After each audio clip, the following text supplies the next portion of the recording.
The lab was in ruins. Severed wires hung from the ceiling, spewing sparks over the debris. The floor was littered with the charred, ruined chassis of destroyed drones, their red sensors dimmed or flickering. Nobody had seen what had hit the facility, though it had torn through the containment level with all the force of something breaking the sound barrier, creating a devastating sonic boom that shook the entire floor. Researchers pinned under rubble were hurriedly pulled to safety when security teams arrived at the scene of the carnage. Among them was the person responsible for all the chaos, a rogue Foundation scientist whose attempt to contain a newly discovered anomaly had just resulted in this disaster. Not that anyone else believed him, of course. Supposedly, the only person to have ever seen this thing was him. He'd even go so far as to free another highly dangerous SCP from containment to catch the elusive new anomaly. The ranting, raving doctor was pulled to his feet and hauled away, screaming to the guards about an anomalously enhanced member of the Aracinidae family.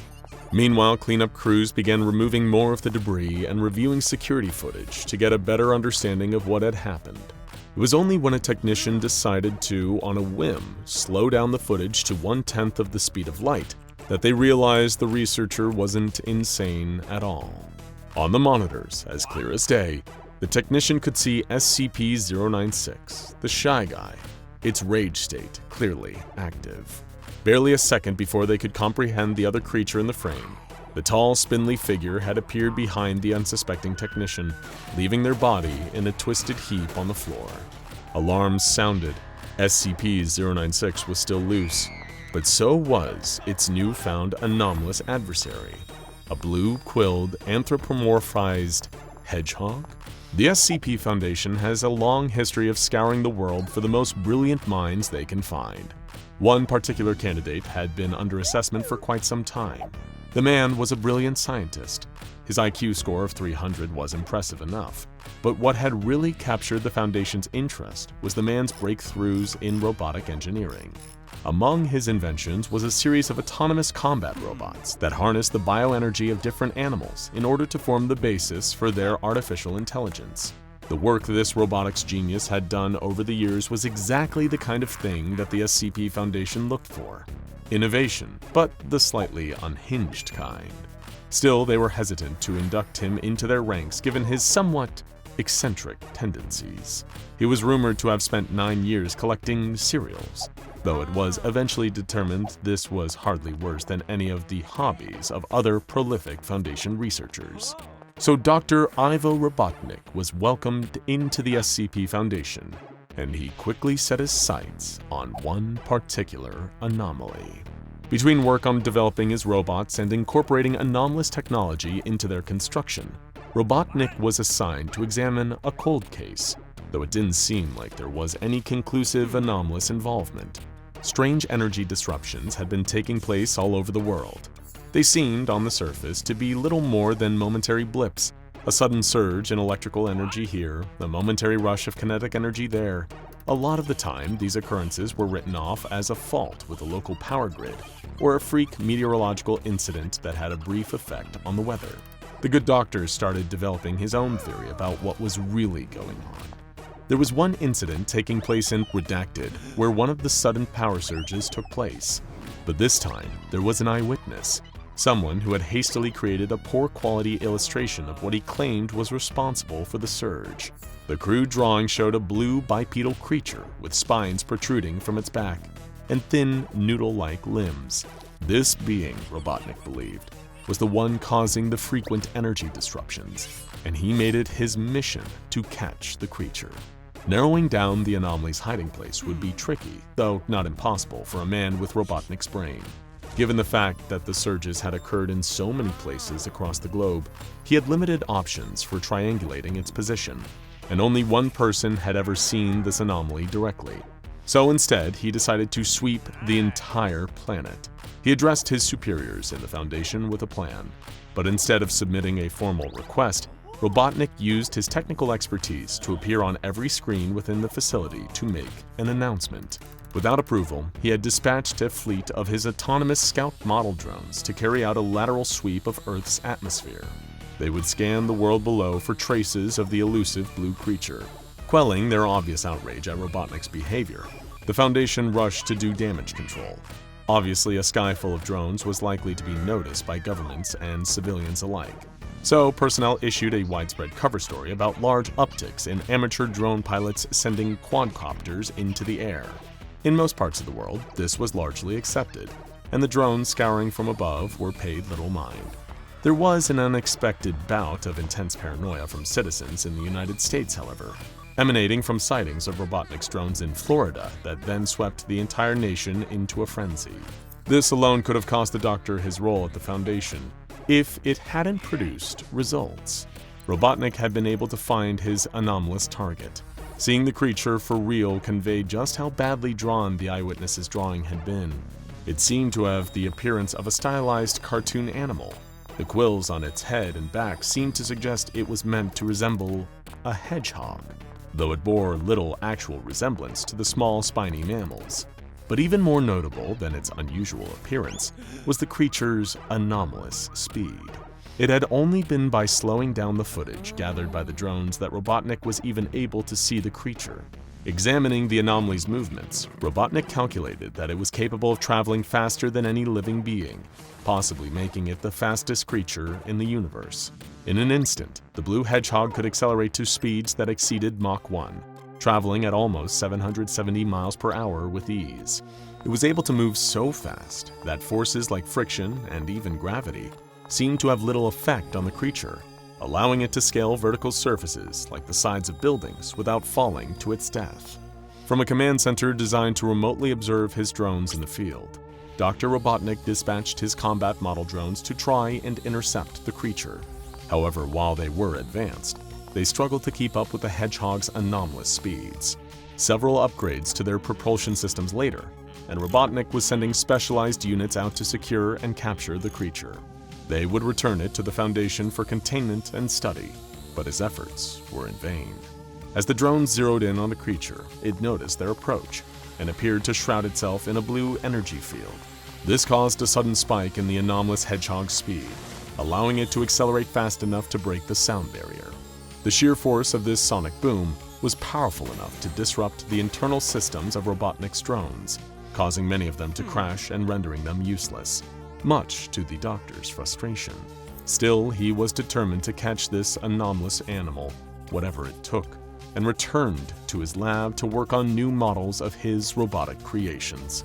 Until such a time as it was contained and given a numerical SCP designation, Robotnik would refer to the hedgehog by a nickname, referencing the first incident it slipped through his grasp: Sonic. Years of failed attempts to catch Sonic drove Robotnik to the verge of insanity, and then right past the threshold into complete madness. His ambition to catch the anomalous hedgehog fueled a sense of extreme egomania. The once brilliant Doctor started to believe that by finally besting the elusive blue speedster, he would become all-powerful as a result. Yet despite going through countless variations and new models, upgrading and redeveloping his machines, none of them were able to catch Sonic. His speed allowed him to outrun everything from bullets to heat-seeking missiles. He could evade traps designed to slow him down long enough to be captured. He could even turn his speed against the swarms of drones sent after him. By getting high enough off the ground, the hedgehog could effectively fly at super speeds for short durations, turning himself into a living projectile that turned the Foundation Doctor's drones into little more than heaps of scrap metal. By now, Robotnik's sanity was hanging on by a thread. He felt like he'd exhausted every possible option for capturing Sonic and was already beyond frustrated. He had come to hate the irksome blue hedgehog. He no longer wanted to see it contained. He wanted it dead. It was in his hatred that Robotnik returned to some of his earliest design work, the robotics feats that had gotten him noticed by the Foundation to begin with, and it was then that he had his masterstroke. His early robot designs had used animals, an organic component, and perhaps the answer to catching Sonic wasn't a purely robotic solution, but an organic one. Perhaps even an anomalous one. Scouring the Foundation's database, Robotnik spent days looking for any existing anomaly that could potentially be fast enough to catch Sonic. And then, he read SCP-096's file. The Shy Guy could travel at anomalous speeds and would never stop chasing down any creature that looked at its face. So all Robotnik had to do was figure out a way for Sonic to take one look at SCP-096 and then let the Shy Guy do the rest. Alarms blared and security personnel rushed to find their scramble goggles. Someone had sprung SCP-096 from containment. Before they could intercept, the creature had already spread away from its containment chamber and was now hurtling around the world faster than the human eye could perceive. Robotnik had sent out another group of drones, though these ones weren't armed. Instead, once their sensors detected that Sonic was rapidly approaching, they shifted their formation in mid-air to resemble a screaming face with a disproportionately large jaw. Noticing the drones hovering in the sky ahead of them, Sonic prepared for yet another super-speed fight of trashing Robotnik's drones. Instead, what he was shown was an image of the Shy Guy hovering above him. Less than a second later, SCP-096 appeared behind Sonic, chasing behind him and reaching for the hedgehog with its elongated arms. Sonic, noticing that suddenly a monster was coming after him, ducked out of the path of its flailing grabs. The Shy Guy screeched, a blood-curdling sound that caused the hedgehog to push himself to run faster. It was as if he could hear ominous music creeping up behind him as SCP-096 was closing in. It was a race for survival. He had to go fast. Sonic sped through cities, dodging between cars that were moving so much slower than he was that they may as well have been parked. The Shy Guy behind him wasn't relenting either, though it had a little more trouble when it came to matching the hedgehog's agility.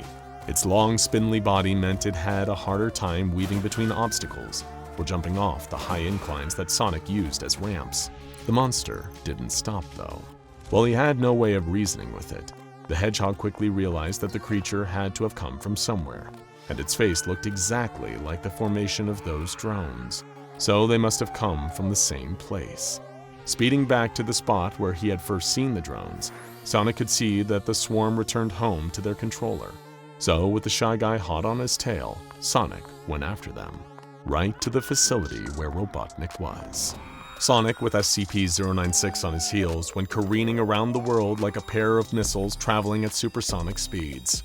Compared to them, the drones were moving virtually in slow motion, so the only way to follow them and avoid being caught by the Shy Guy was for Sonic to run laps around the entire planet. Round and round they went, the hedgehog pushing through the exhaustion as he tried to keep even a few inches out of SCP-096's reach. By the time that the drones were almost back at the research facility, Sonic could barely keep running anymore. He needed to stop just for a nanosecond, but he knew if he did, the monster would catch him. Holding on as much as he could, the hedgehog barreled straight towards the Foundation. Both Sonic and SCP-096 struck Robotnik's lab with an earth-shaking sonic boom. The force of the impact hadn't harmed SCP-096, but it had caused enough damage to leave the Shy Guy momentarily buried under a mass of rubble. Stopping for a moment to catch his breath, Sonic strolled through the ruined lab he'd just crashed into, noticing a rabid figure with a huge mustache cursing at him. It looked like this was the guy responsible for sending all those drones before. Shrugging, Sonic taunted at the raving scientist before he dashed off as quickly as he'd arrived, his energy replenished. Everyone else was just too slow to catch him. Now check out old SCP-096 versus new SCP-096, terrifying SCP-914 transformation, and SCP-1315 Sonic.EXE for more.